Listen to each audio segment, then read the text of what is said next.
옆에 분과 인사하도록 합니다. 하나님의 평강을 빕니다.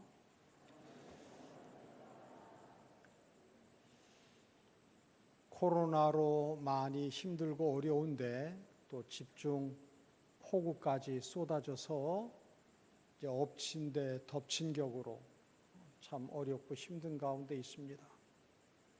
우리도 어렵지만 삶의 터전을 잃은 분들을 위해서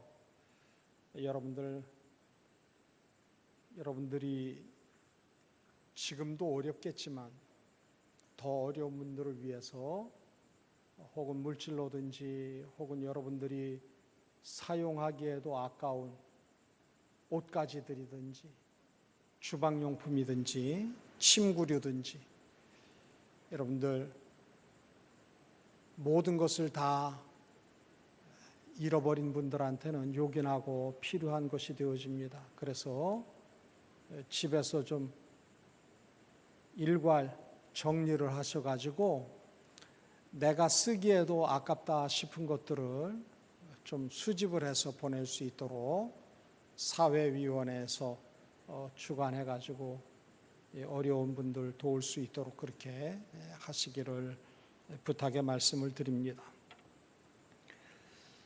일제의 억압 가운데서 고통을 겪고 있다가 하나님의 도우심과 기적적인 은혜로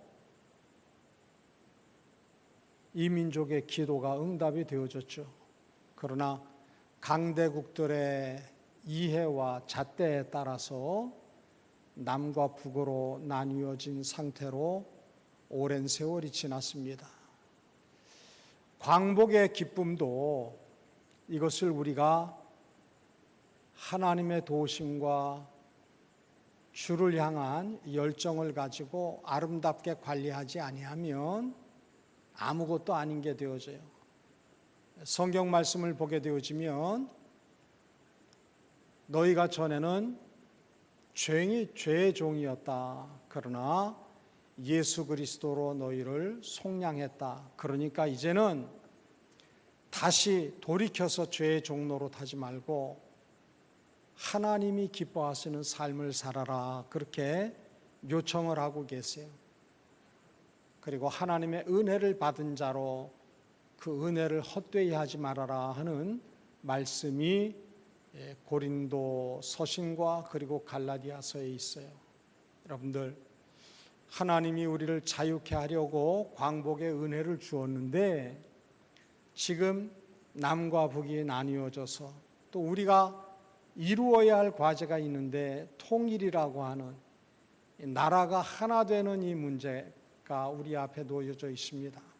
그래서 오늘은 다윗의 사건을 통해서 이러한 때에 하나됨을 방해하는 많은 요소들도 있지만 다윗이 그러한 편안하지 않은 환경 가운데서도 어떻게 통일된 나라를 이루기 위해서 수고하고 어떤 모습으로 접근했는가 하는 것을 말씀을 통해서 살펴보고자 합니다.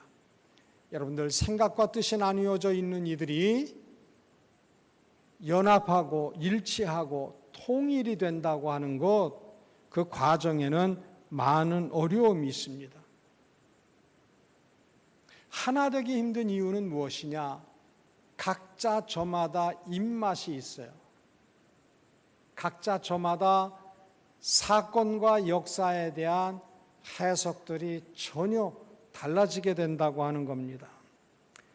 어떤 이들은 시기심을 가지고 있기도 하고 어떤 이들은 다윗 시대의 지파 이기주의에 빠져 있는 이들도 있었어요.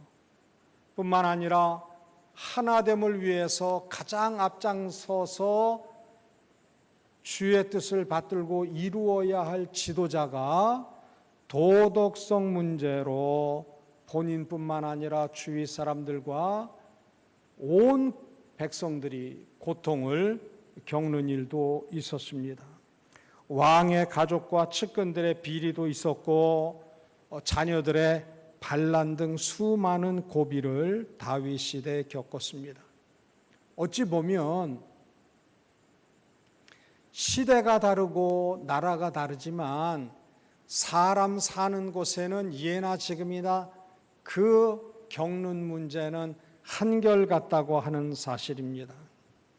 나라가 통일되는 것 어렵지만 지도자를 중심해서 나라가 견고히 세워지는 것 또한 어려운 일이라고 하는 사실입니다. 여러분들, 다윗 시대에 이스라엘이 하나 되는 것을 방해한 요소들이 있었습니다. 가장 먼저는 다윗의 도덕성 문제였습니다. 다윗이 부도덕했어요. 하나님이 말씀하시기를 내 마음에 꼭 드는 사람 다윗이다, 그렇게 표현할 정도로 다윗은 모든 면에 있어서 무난했지만 그만 중년에 한 차례 실수로 말미암아 그 도덕성에 큰 결함이 있었다 하는 겁니다. 우리가 아는 것처럼 다윗이 우리아의 아내 밧세바와 불륜을 맺음으로 나라에 엄청난 아픔이 계속됐다 하는 겁니다. 여러분 생각해 보세요. 군사들은 전쟁터에 나아가서 목숨을 걸고 싸우고 있는데 수많은 전쟁을 겪었던 다윗이 이제 편안하다고 여겨지니까 군사들을 전쟁터에 보내놓고 자기는 왕궁에서 잠을 자고는 이제 일어났어요.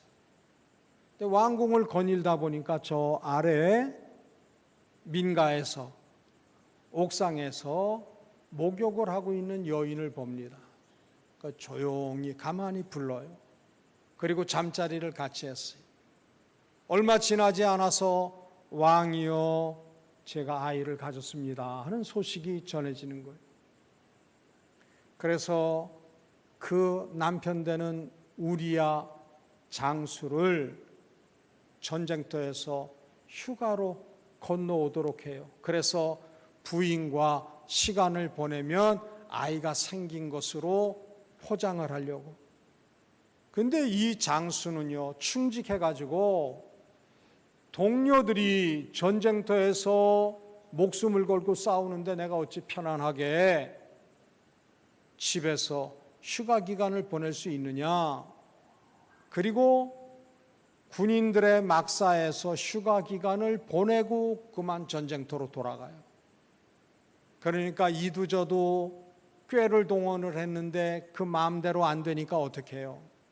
그 장수를 최일선에 보내놓고는 같이 투입됐던 군사들을 뒤로 빼는 거예요. 그래서 우리아로 하여금 전쟁터에서 목숨을 잃게 하는 거예요. 그리고 혼자 된 밧세바를 이제 왕궁에 불러들여서 생활을 합니다. 자신은 그것에 대한 그 어떤 죄의식도 없는 거예요. 여러분들, 왕은 처녀는 본인이 마음에 드는 여인을 갖다가 얼마든지 취할 수 있어요. 그러나 가정을 꾸리고 있는 여인을 취해서는 절대 안 돼요. 하나님의 법이에요. 근데 그만 다윗이 그 죄의 유혹에 빠져가지고 간음죄를 저지르고 그것을 감추기 위해서 살인죄까지 저질러요. 별 생각 없이 지나는데 나단이라고 하는 선지자가 다윗에게 찾아와서 이야기를 합니다. 가축이 떼를 이루고 있는 부자가 있고 그 옆에 양 한 마리를 자기 딸처럼 여기는 가난한 사람이 있었다. 그런데 부자에게 손님이 찾아왔는데 자기 집의 가축은 아까워서 잡지를 않고 옆집에 양 한 마리가 전 재산인 그 사람에게서 양을 빼앗아 가지고 손님을 대접을 했다. 그리고 얘기를 하니까 다윗이 성질을 내는 거예요. 저런 쳐 죽일 놈이 어디 있느냐. 그러니까 나단 선지가 그 사람이 바로 당신이여 이 얘기를 하는 거예요. 너는 결혼하지 아니한 많은 아가씨들 중에서 아내를 취할 수 있는데 왜 남편이 있는 여인을 취하고 그 남편을 죽였느냐. 고약한 부자와 같은 인생이 너다 그러고 돌직구를 날려요. 그 자리에서 고꾸라집니다. 그리고 침상이 다 물러 터지도록 꺼이꺼이 울면서 하나님 앞에 죄를 토설을 하고 용서를 받아요. 그런데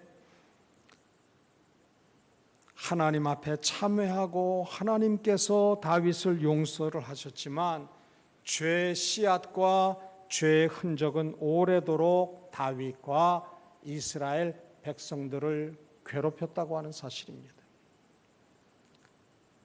다윗이 저질러 놓은 결과로 배다른 자식들 간의 갈등이 생기는 거예요. 우리 조선 왕조 때도 고려 때도 마찬가지죠.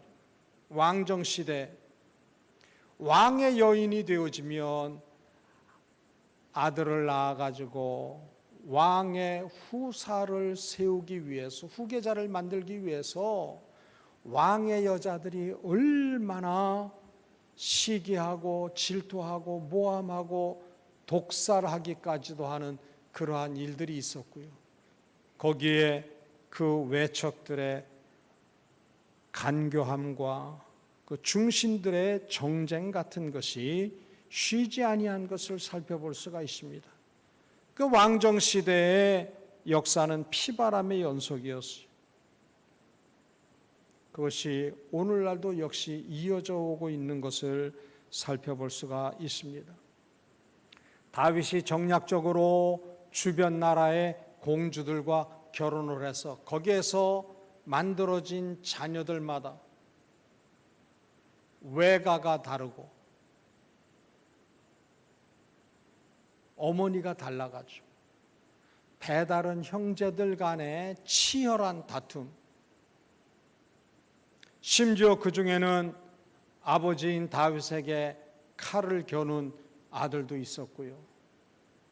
다윗의 살아생전에 내가 왕이다 그리고 자기를 추종하는 무리들로 더불어 스스로 왕으로 즉위한 아들도 있었어요. 그리고 하나됨을 방해하는 일에 있어서 지파 간의 갈등도 크게 작용을 했습니다. 이스라엘의 초대 왕인 사울 왕은 베냐민 지파 출신이, 뒤를 이은 다윗 왕은 유다 지파 출신이,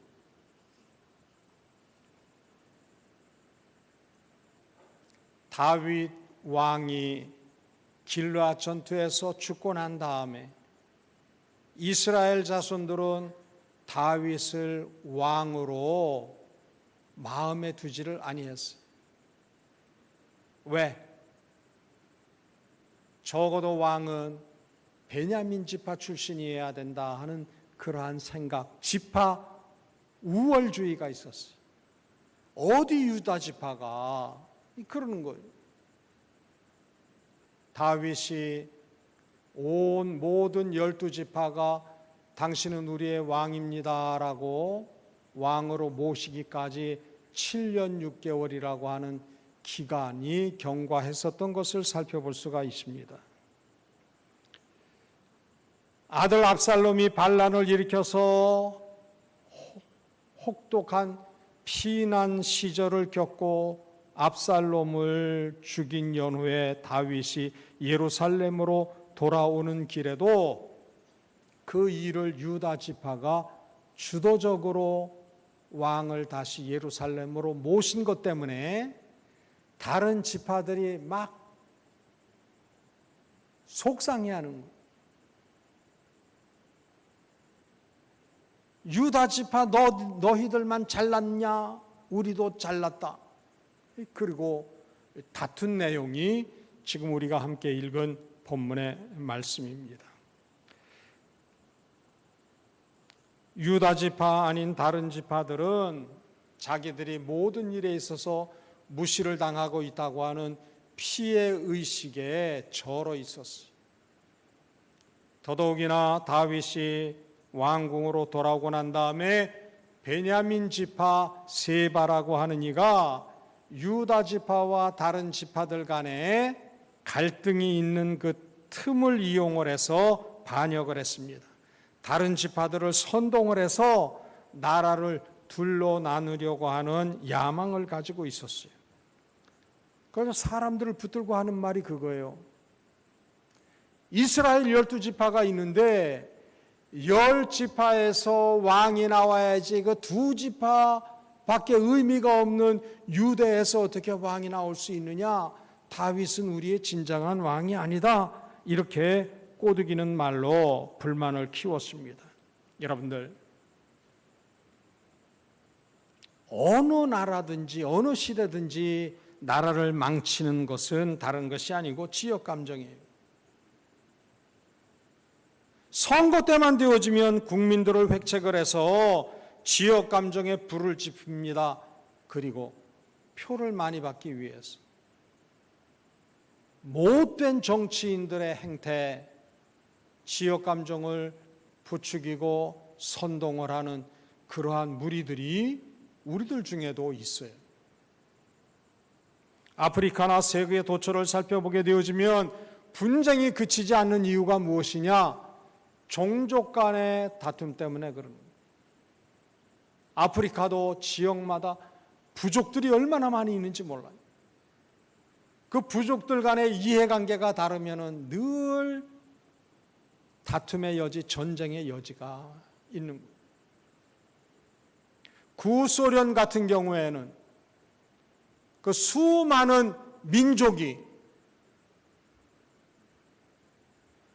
소비에트 인민공화국이라고 하는 이름 아래 지냈지만 그 종족주의 때문에 결국은 파산이 되어져서 지금의 러시아로 자리매김되어진 것을 우리는 잘 압니다. 중국도 겉으로 보기에는 조용해 보이지만 중국은 50여 개 종족으로 구성된 나라예요.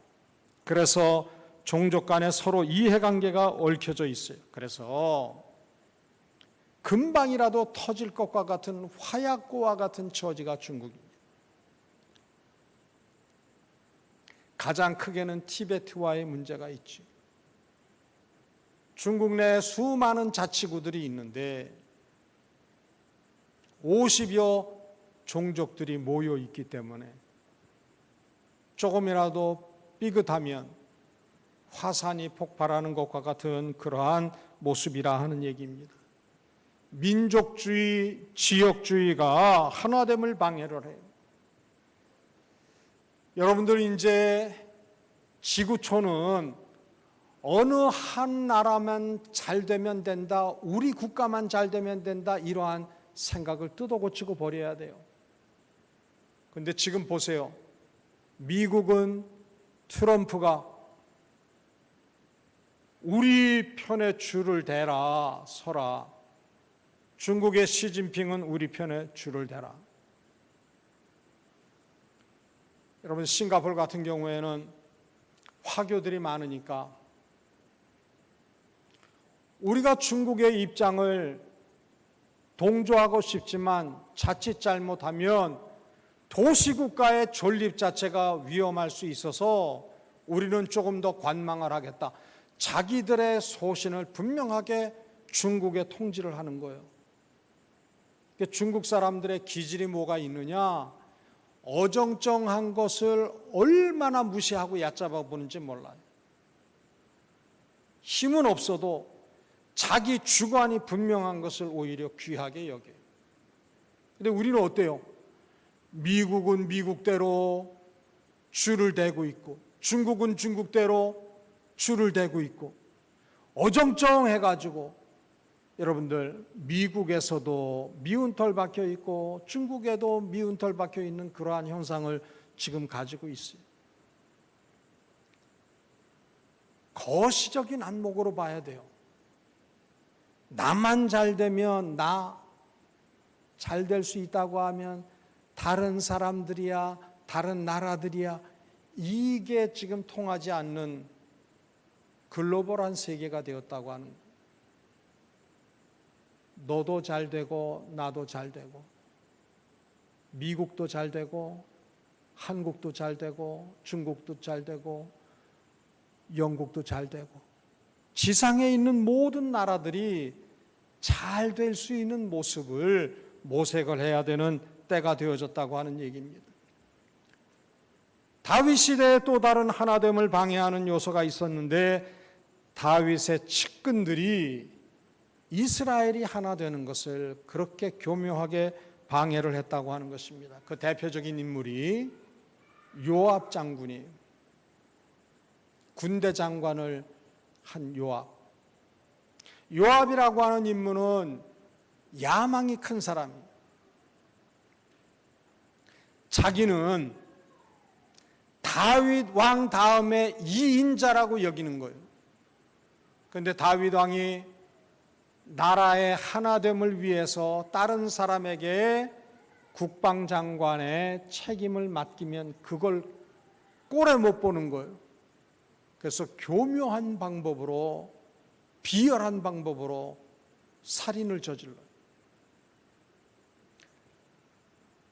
다윗이 왕으로 있으면서 사울 왕 당시에 군대 장관을 했던 아브넬이라고 하는 이가 북쪽 지방에서 꼭두각시 왕을 세워놓고 자기가 모든 것을 쥐락펴락하던 그때에 다윗이 북쪽의 아브넬 장군을 불러가지고 우리 나라가 이렇게 생각과 뜻이 나뉘어져 있어서 되겠느냐? 당신이 북쪽의 사람들을 다 도닥여서 우리가 한 나라로 자리매김돼야 되지 않겠느냐, 이것을 의논을 했어요. 그리고 이제 돌아가는데 요압 장군이 생각하기를, 야, 아브넬이라고 하는 이를 군대 장관을 세워, 그 자리는 내 자리인데. 그리고는 사람을 보내요. 아브넬에게 다윗 왕께서 미처 의논 못한 게 있어서 당신을 부릅니다. 그리고는 사람을 보내서 불러놓고는 조용하게 은밀한 곳에서 아브넬을 살해를 합니다. 아브넬이 죽었을 때 사람들이 생각하기를 다윗이 악한 꾀를 내가지고 저 양반을 죽이고 나라를 통째로 삼키려고 한 거 아니냐. 그럴 때에 다윗이 슬피 울면서 그 아브넬의 장례의 모든 시간들을 참여를 한 것을 보고 백성들이, 아하, 다윗이 아브넬 장관을 죽인 게 아니구나, 뒤에 또 다른 인물이 있구나 하는 것을 생각해야죠. 또 아마샤라고 하는 이를 군대 장관으로 세우게 되어지는 그때도 요압은 저 자리를 다른 사람이 가지다니 또 그도 죽여요. 그래서 다윗이 세상 떠날 때 유언을 합니다. 아들 솔로몬에게 당부를 해요. 요압이 편안한 모습으로 세상 떠나게 해서는 안 된다. 요압 장군이 내게 행한 일을 너도 잘 들었거니와 저로 편안히 죽게 하지 말아라. 자기 때에는 용납을 하고 품고 가요. 그러나 아들 때에는 네가 알아서 판단해서 선한 대로 저에게 보응해라 당부하고 있는 것을 살펴볼 수가 있습니다. 다윗의 아들 아도니아도 다윗 살아생전에 자신이 따르는 무리들과 함께 스스로 왕이라고 아버지의 자리를 탐냈던 경우도 있었습니다. 이러한 환경 속에서도 다윗은 민족의 하나됨을 위해서 반응을 하는데 어떻게 하느냐? 압살롬을 추종을 하고 압살롬 밑에서 군대 장관을 했던 아마샤를 자기의 군대 장관으로 삼는 그러한 배려를 해요. 아들 때문에 급하게 피난 떠나는 길에 혹독하게 다윗을 저주했던 시므이라 하는 이가 있어요. 사울의 친척이에요. 그 독한 말을 했던 시므이도 다시 압살롬의 난이 평정되고 난 다음에 돌아와서는 그 어떤 보응도 조치도 취하지 않는 것을 살펴볼 수가 있습니다. 사울의 군대 장관이었던 아브넬도 자신의 군대 장관으로 세우려고 하는 그러한 모습들을 봐요. 다윗은 자기의 생애 가운데 혹독하리만큼 어려움을 주었던 원수와 같고 가시와 같은 인생들을 내가 언제 힘이 주어지면 편안해지면 저들을 단칼에 날려버려야 되겠다라고 증오와 원망의 마음을 가지고 살은 게 아니에요.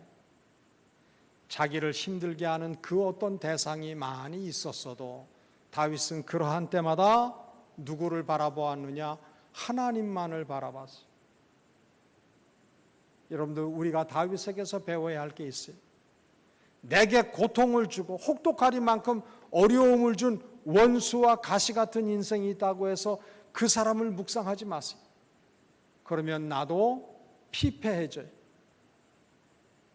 사방이 나를 에워싸고 죽음의 자리에 몰아넣으려고 해도 나는 어떻게 해야 되느냐? 우리는 어떻게 해야 되느냐? 우리의 시선을 하나님께 향해야 돼요. 나를 도우시는 이는 누구예요? 하나님이세요. 나의 피할 바위요 산성이요 요새 되시는 분은 하나님이세요. 선악간에 하나님이 하나님의 방법으로 하나님의 때에 갚아주세요. 내가 스스로 원수 갚는 일에 앞장선다고 하면 또 나로 말미암아 고통을 겪는 그 후손들은 어떻게 하겠어요? 나를 또 원수로 여기는 거예요. 계속 보복의 악순환이 이어지게 되는 거예요. 원수 갚는 게 누구에게 있어요? 원수 갚는 게 하나님께 있어요. 내 눈에 피눈물이 담기도록 한 이가 있다고 해서 이를 갈지 마세요. 증오하지 마세요.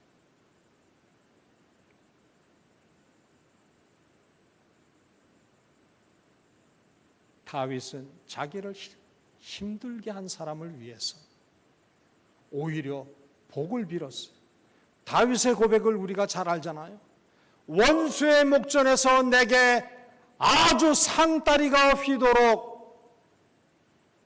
갚아주시는 하나님, 그 하나님만을 바라는 삶을 다윗이 살았다고 하는 것입니다. 오늘날 우리 사회가 급속히 경직되어지는 이유는 무엇이냐? 포용성이 없어서 그래요. 내가 야당 시절에 너무 힘들게 했으니까 한번 입장 바꿔 놓고 보자. 처지가 바뀌면 보자. 지금 계속 정치적인 악순환이 계속되어지는 거예요. 여러분들, 야당이 여당 되는 때가 있고요, 여당이 야당 되는 때가 있어요. 그런 말이 있잖아요. 힘 있을 때 잘해야죠. 살아있을 때 잘해야죠. 언제 어떻게 인생 역전될 줄 모르는데, 처지가 바뀔 줄 모르는데, 자기와 생각과 뜻이 조금만 달라도 아주 적대시하는 거예요. 독서를 SNS에 올려요. 마음 여린 사람은 그러한 글들을 보면서 좌절감에 빠져가지고 스스로 목숨을 잃는 이들도 있어요. 나는 칼 들고 죽이지 않았다. 여러분들, 신체에 상해를 가하고 목숨 빼앗는 것만이 살인이 아니에요. 다른 사람들로 하여금 좌절케 하고 고통스러워서 스스로 목숨을 끊는 자리에까지 몰고 가는 그것도 살인에 해당해요. 교인들 중에도 그런 일에 사명을 가지고 있는 분들이 있다고 하면 주님 앞에 철저하게 회개하시기 바랍니다.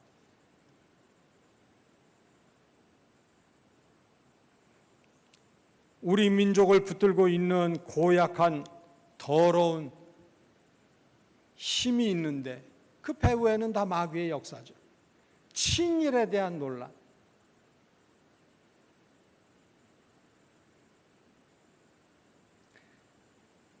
거의 한 세기 해당하는 그 시절 지난 지금도요, 과거를 붙들고 거기에 묶여가지고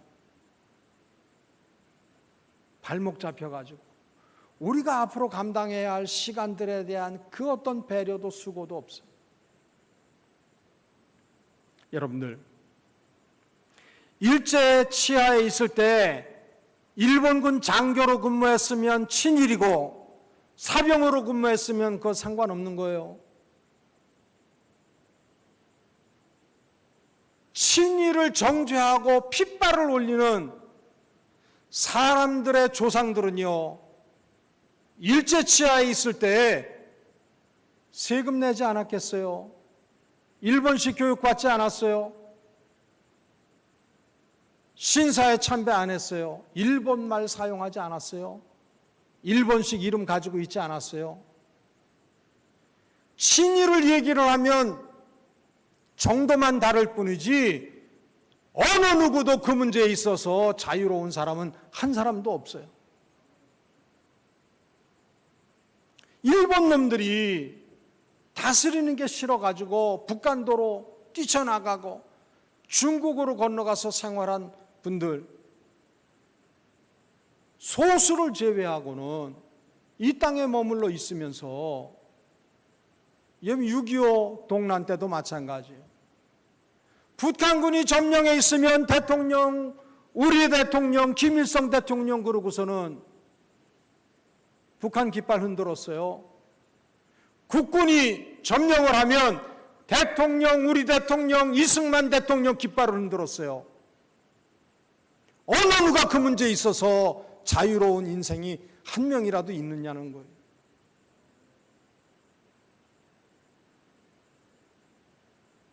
지난 시절의 그 더러운 추한 망령에 사로잡혀가지고 우리가 하나님 앞에서 감당해야 할 사명은 우리 앞에 새로운 길이 놓여져 있는데 이 시간대로 어떠한 모습으로 감당을 해서 하나님의 기쁨이 될까, 여기에 온 힘을 모아도 부족한 판에 서로 끌어내리는 그 배후에는 교묘한 시기심이 있어요.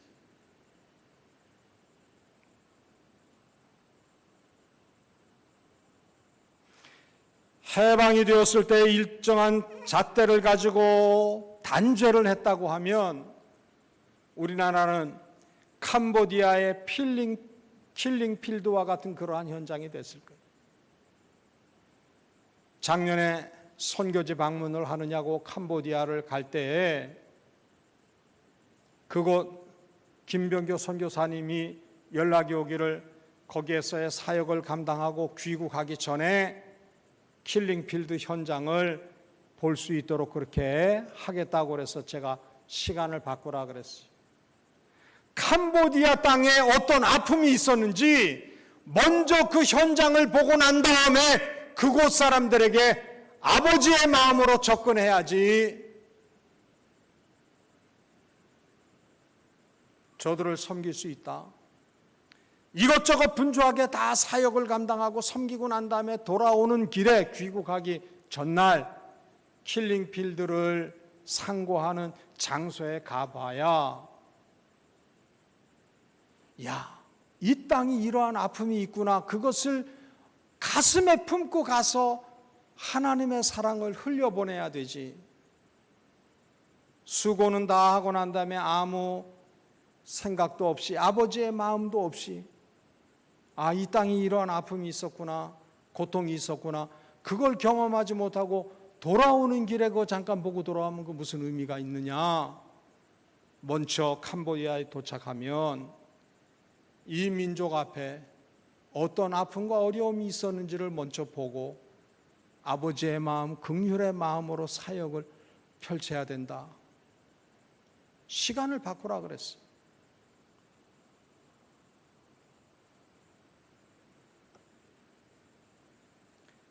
대한민국 정부가 수립되었을 때 식민지 하에 있을 때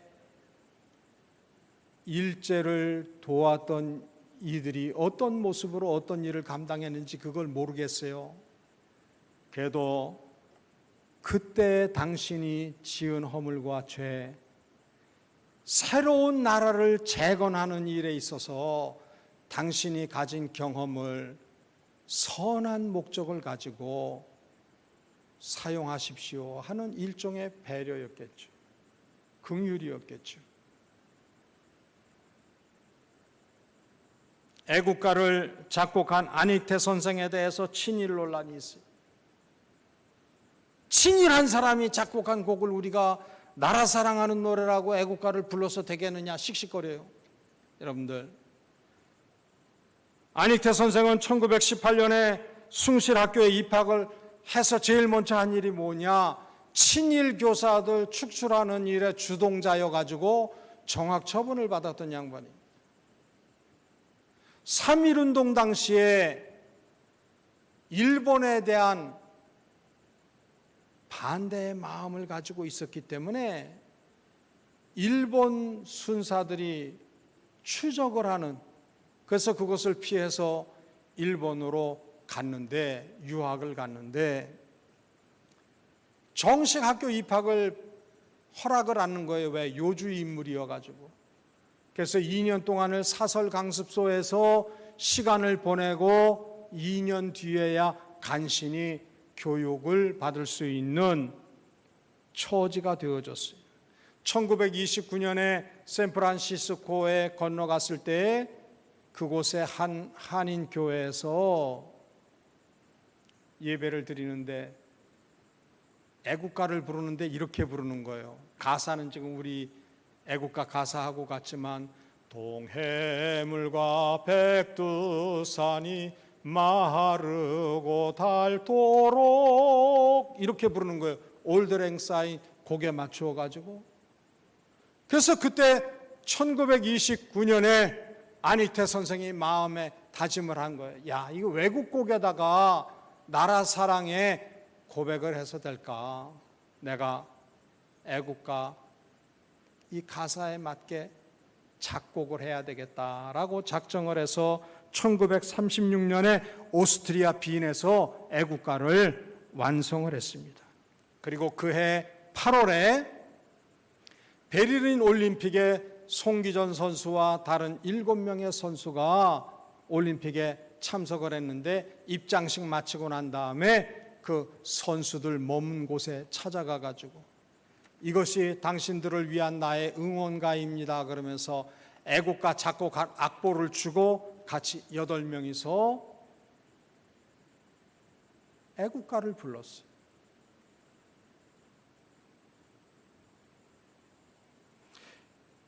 베를린 필하모니 홀에서 만주국 창립 10주년 기념 연주회를 할 때 일장기가 드리워진 곳에서 지휘를 했다고 해가지고 친일이라고 얼마나 혹독하게 비난의 말들을 하는지 몰라요. 여러분들, 그러면 베를린 올림픽에서 마라톤 우승을 한 손기정 선수 가슴에 일장기 달고선 뛰었으니까 손기정 선수 친일했다 그러고서는 비난이 되겠어요? 오늘날로 따지면 이승엽 선수가 일본에 가서 야구팀 선수로 뛰었어요. 그러면 이승엽은 친일한 겁니까? 박찬호는 미국 가서 뛰었는데, 메이저리그에서 뛰었는데 박찬호는 친미입니까? 그러면 영상을 하나, 사진을 하나 보여주세요. 여러분들, 저 장면을 중앙에 있는 그림을 보게 되어지면 한 사병은 적군 포로 쪽으로 총구가 향하고 있고 한 사병은 물을 마시게 하고 있어요. 왼편을 보면 왼편만 딱 잡아서 보게 되어지면, 야, 저거 전쟁포로 사살하려는가 보다, 그렇게 볼 수 있어요. 오는 편만 보면 목말라 힘들어하는 사병에게 물을 먹이고 있구나, 그렇게 볼 수 있어요. 통전적으로 봐서 바른 판단을 할 수 있어야 돼요. 어느 한쪽 관점으로만 보면 여러분들 보수니 진보니 이런 논리 가지고 접근하지 마세요.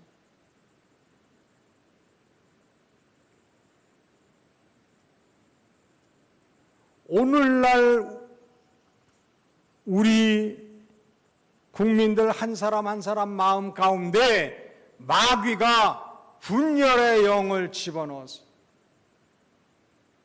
나는 옳고 의롭고 나와 뜻이나 생각과 목적이 다르면 다 지옥될 깜제목이다라고 여기는 생각을 가지게 해요. 여러분, 이거 하나님이 결코 기뻐하는 생각이 아닌 줄 마음에 두셔야 돼요. 이 민족 앞에 열려져 있는 장래를 우리는 어떤 식으로 감당해 나가야 되겠는가?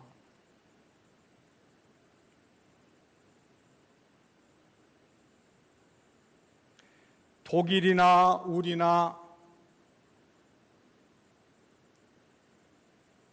2차 세계대전 이후에 강대국들에 의해서 독일은 동서로 나뉘었고 우리는 남북으로 나뉘어졌어요. 너무나도 많은 시간이 지났어요. 독일이 통일되고 30년 지났지만 아직도 힘들고 어려운 것이 무엇이냐? 공산주의 사상을 교육받은 동독의 식구들 때문에 통일된 이후에도 복음이 제대로 전해지지를 못하는 거예요. 분단돼서 그 오랜 시간 동안 받은 교육이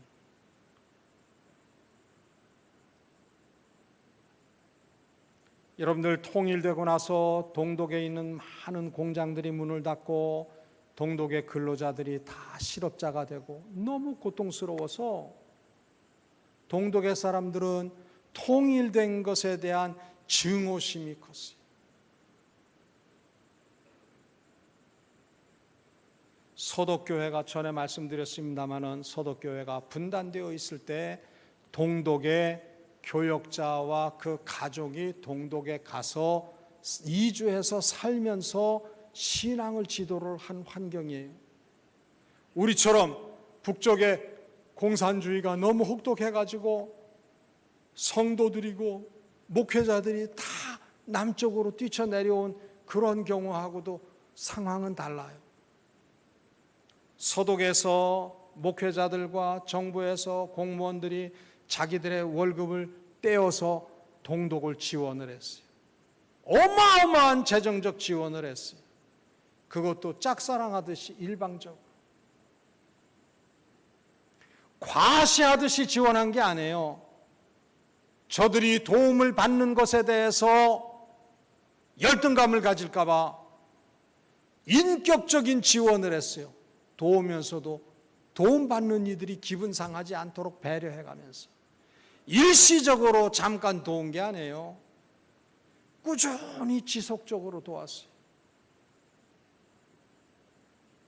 그렇게 해서 통일이 되었음에도 30년 지난 지금도 많은 어려움과 문제와 아픔들이 있어요. 그렇다고 하면 우리는 어때요? 신앙 지도자들과 성도들이 거의 대부분 다 남쪽으로 피난 내려왔죠.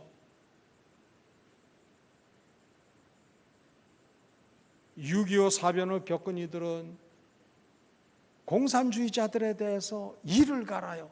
치를 떨어요. 그러나 우리가 기억해야 됩니다. 공산주의 이념은 우리가 배격하고 증오하고 미워해도 북녘 땅의 주민들은 우리가 긍휼히 여기는 마음으로 접근을 해야 돼요. 여러분들, 공산주의 이론은요, 마르크스가 세웠는데 마르크스는 그 할아버지가 유대인 랍비예요. 마르크스는 유대인이에요.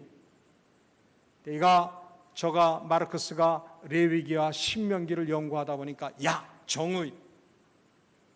정의로운 사회는 어떤 사회냐 이렇게 생각을 한 거예요. 따라합시다. 능력에 따라 일하고 필요에 따라 분배받는 세상. 자기 실력에 따라서 일을 하는데 필요에 따라서 나누는, 이것이야말로 정의다. 그래서 공산주의 이론을 내세운 거예요. 그런데 마르크스가 미처 생각지 못한 게 무엇이냐? 인간은 탐욕스럽다는 거예요. 인간은 본질상 죄인이라는 거예요. 사람이 상식적이면 능력에 따라 일하고 필요를 따라서 나누어 살 수 있겠지만 그게 안 되는 거예요. 자기가 일한 거는 내 거예요. 필요를 느끼는 사람이 있어도 겪는지도 안 하는 거예요. 그게 인간의 본성이고 죄성이고 탐욕이에요. 마르크스는 인간이 본질상 죄인이다 하는 것에 대해서 까맣게 생각을 못한 거예요.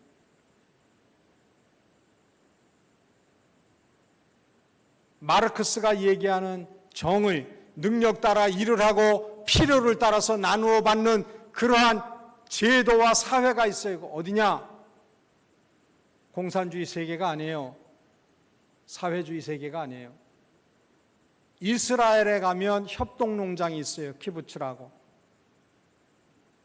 자기 능력껏 실력껏 부지런히 일을 해요. 그런데 나누는 건 어떻게 나누느냐? 필요가 많으면 많은 만큼 쓰는 것. 필요가 적으면 내가 능력껏 힘에게 없도록 일을 했어도 필요가 더 있어야 할 그 사람에게 내가 수고한 것의 많은 부분을 제공을 해주는 거예요. 인위적으로, 일률적으로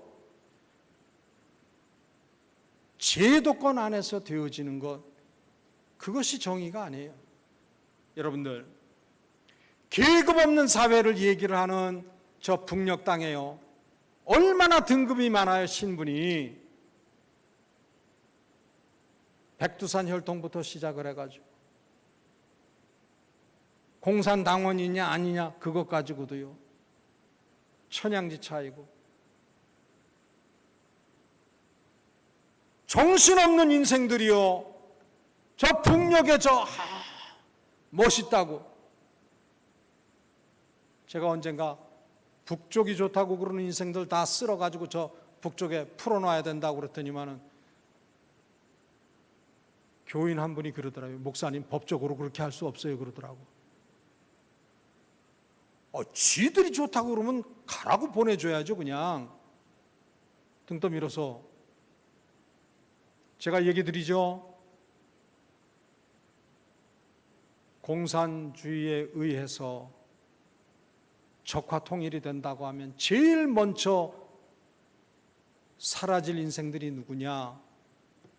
공산주의 사상을 가지고 있는 이들이 먼저 정적으로 제거되어져요.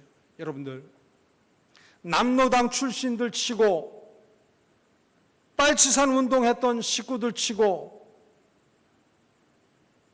김일성에 의해서 제거되지 아니한 사람들이 없어요. 색깔 없이 지낸 사람들만 지금 남아있는 거예요.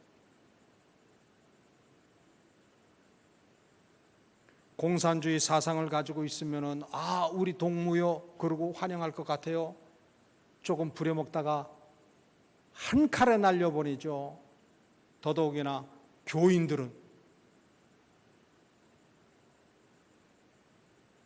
종교는 아편이 아니에요. 종교는 아편일지 모르지만 복음은 아편이 아니에요. 몽롱하게 해가지고 아픈 처지인 거를 모르게 하는 그게 아니에요.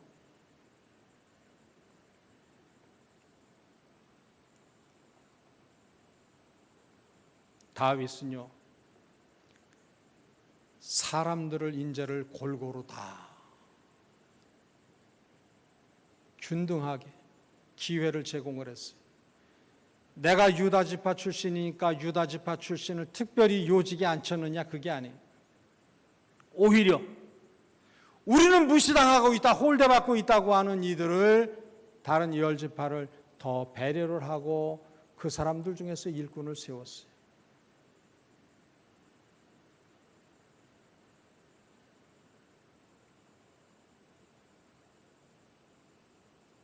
탕평책을 우리는 생각을 해볼 수가 있어요.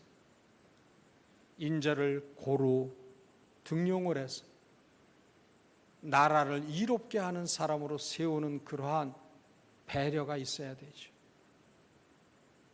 누구든지 권력을 취하면 자기와 색깔과 방향과 노선이 똑같은 사람, 코드가 맞는 사람으로만 다 천편일률적으로 꾸려나가니까 나라가 이 모양 이 꼴이 되어져 있는 거 아니에요.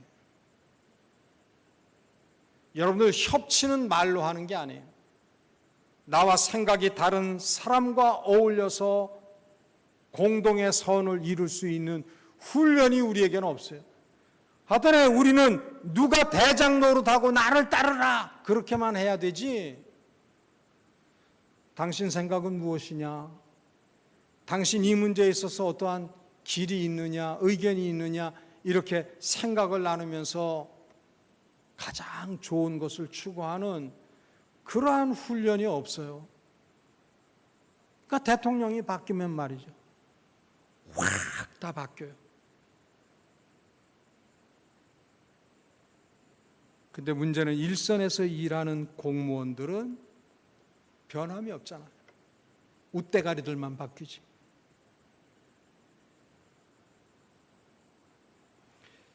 여러분들, 아스퍼거라고 하는 병이 있어요. 자폐증의 일종인데 자기밖에 몰라요.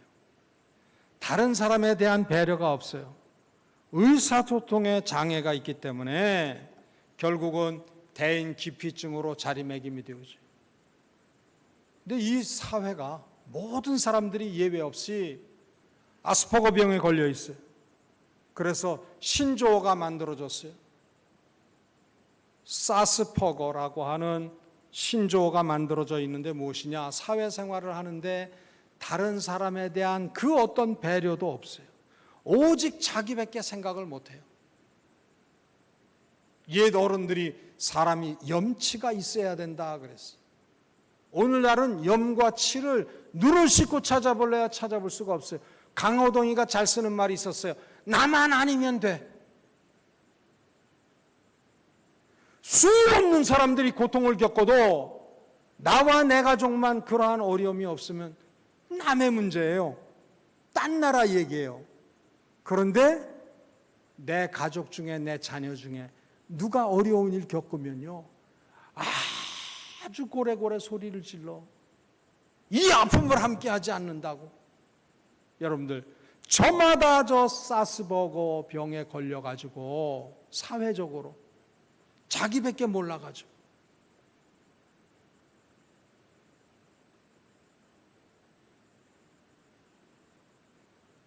여러분, 우리나라만 잘 되면 돼요? 아니에요. 다른 나라들도 잘 돼야 돼요. 제가 트럼프에 대한 얘기했지만 트럼프도 참 정신없는 행동을 많이 해요. 미안하지만 미국만 잘 되면 되는 게 아니에요. 다 잘 돼야 돼요. 세계 모든 나라들이. 자국의 이익만을 위해서 막 핏대를 올리고 그러는데, 여러분들, 열방을 위해서도 기도를 해야 돼요.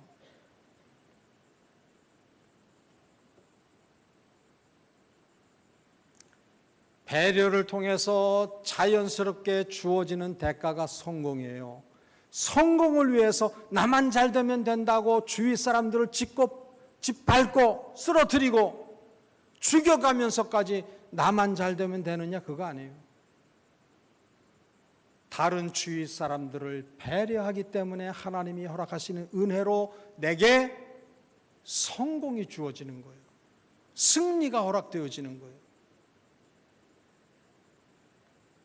우리가 잘못돼도 한참 잘못되어져 있는 이 사회 행태 현실을 하나님 앞에 보여드려야 돼요. 하나님, 지금 이 모양입니다. 이 민족을 회복시킬 수 있는 길은 복음 외에 없습니다. 그리고 믿는 우리도 나만 복받으면 된다고 하는 편협된 기복신앙에 묶여 있을 것이 아니라 다른 사람을 잘 되게 하느냐고 결국은 누가 잘 돼요? 내가 잘 되는 그러한 은혜를 누리는, 그래서 이곳에서도 하나님 나라를 경험하고 저곳에서도 자연스러이 하나님 나라를 감당하는 우리 모두가 꼭 되시기를 주의 이름으로 빕니다. 하나님,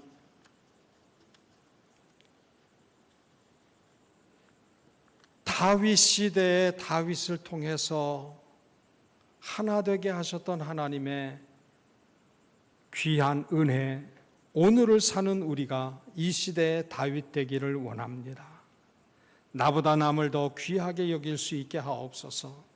하나님이 작정하신 때까지 묵묵히 하나님의 시간표를 바라보는 우리 모두가 꼭 되게 도와주옵소서. 나와 뜻과 생각이 다를지라도 저들의 생각과 뜻을 듣고 경청하고 소통함으로 우리 모두를 향하신 하나님의 소원을 이루어드리는 하나님의 백성들 되게 하옵소서. 예수 그리스도의 이름으로 기도드립니다. 아멘.